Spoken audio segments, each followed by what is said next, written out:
Lambo to add on the extra point.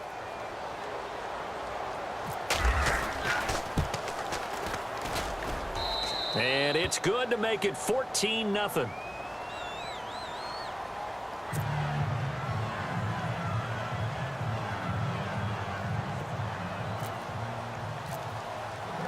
Here's Lambo out to kick this one away. This fielded a few yards into the end zone. And the decision to come out is going to cost him 5 as he's taken down right at the 20. Philadelphia getting set to take the field. Already down 2 touchdowns here in the first half. This becomes a pretty important drive, doesn't it? It certainly does, and a lot of the teams script plays. We know that, right? They have a script to start the ball game, and typically those scripts go between 12 and 24, 25 plays. Down 2 touchdowns early, probably not very deep into their script. I think that they'll stay with it. I don't think they'll abandon it just yet and try and generate some offense on this drive. Anything. At least 3 points, get that 0 off the board.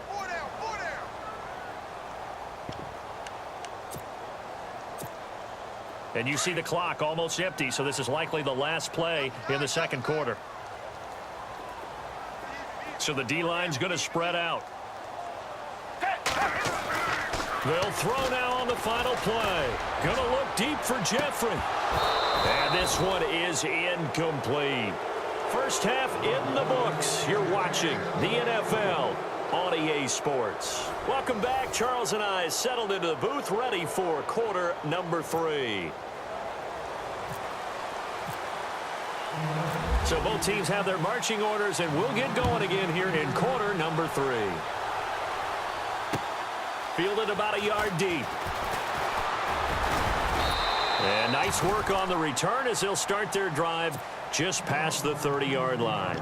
Out come the Jaguars now as they'll go on offense first here in this third quarter. This is sort of what you would call a put-away drive, isn't it? They score here, especially a touchdown. It's almost out of reach. It certainly feels that way, and I think that they're going to call their plays accordingly because what you really want to do, even though you know the scoreboard is still up there and the game's going to go on, in fact, you can take the spirit away from another team, that their drive and will to come back and win can be taken with another score right here. Still third quarter, but you just get that feel. Yeah, they're teetering right there on the brink, aren't they?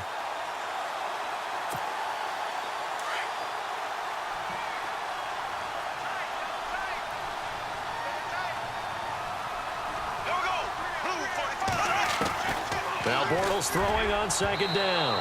Over the middle, and it's incomplete. Well, sometimes you just have to take things into your own hands, don't you? I mean, the offense is really struggling in this game. They're the ones keeping things going. They have to continue to play at that level. Will the defense dial up the pressure? Let's see. 3rd and 11.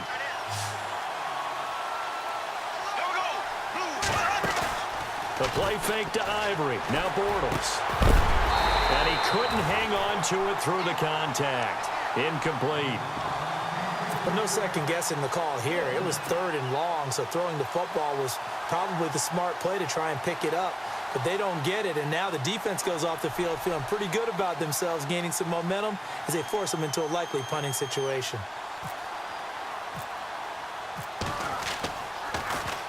Nortman on to kick as he sends it away. Oh, what a move. And now running right through it. A 48-yard punt, 7 on the return. And the Eagles will have it, taking over 1st and 10. So here are the Eagles now as they get set for their first possession of the second half. They were able to get the stop defensively. Now a chance to turn that into points on the offensive end. Can you imagine what the grease board looks like at the half? Because no, tell me. That's exactly what they printed up. Stop them on defense, get the ball back for our offense, and go downfield and score some points. Now, the last part remains to be seen, but they got the first part done very well. Do people use grease boards, or you mean the magic marker boards? Yeah, those two.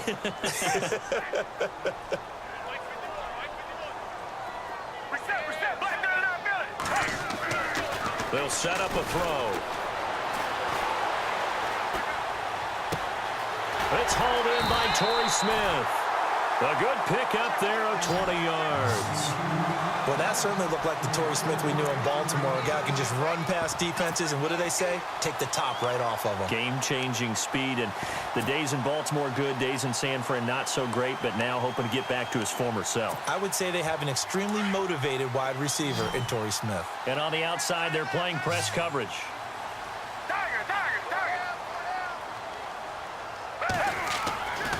On first down, he'll drop to throw. He's going to go for a big play downfield. And it pops free. The collision there jarred the ball loose and brings up second down. Credit the secondary and credit the defensive game plan. They've been in his hip pocket all game long. They understood coming in that he was a big-time receiver. And some changes here as the D-line separates some. And second and 10, he'll look to throw again.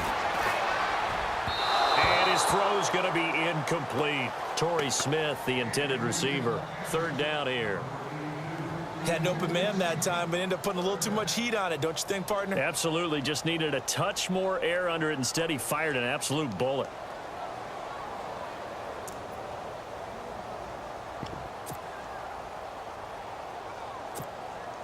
The Eagles on third down. They've only converted once in 4 tries. This is third and 10. Looking to throw. Eluding the pressure right. And he's going to be out of bounds, but able to take it inside the 40-yard line. And a nice gain of 21 yards. Sometimes it's designed, and sometimes you just have to know when to leave the pocket and move and make something happen. And on that play, he was able to get on the run and was still accurate throwing the football. He'll look to throw. Buying time to his left.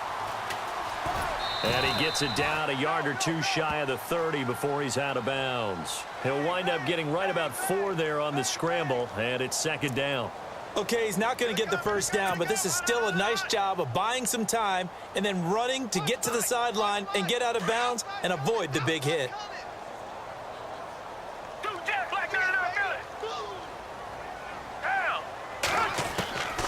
Back to throw. And complete to Zach Ertz. And brought down, but not before they're inside the 25. We'll give him 10 yards on that one, and that'll earn him a fresh set of downs.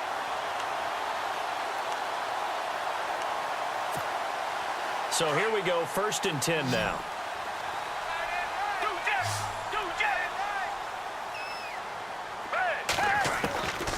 Foles.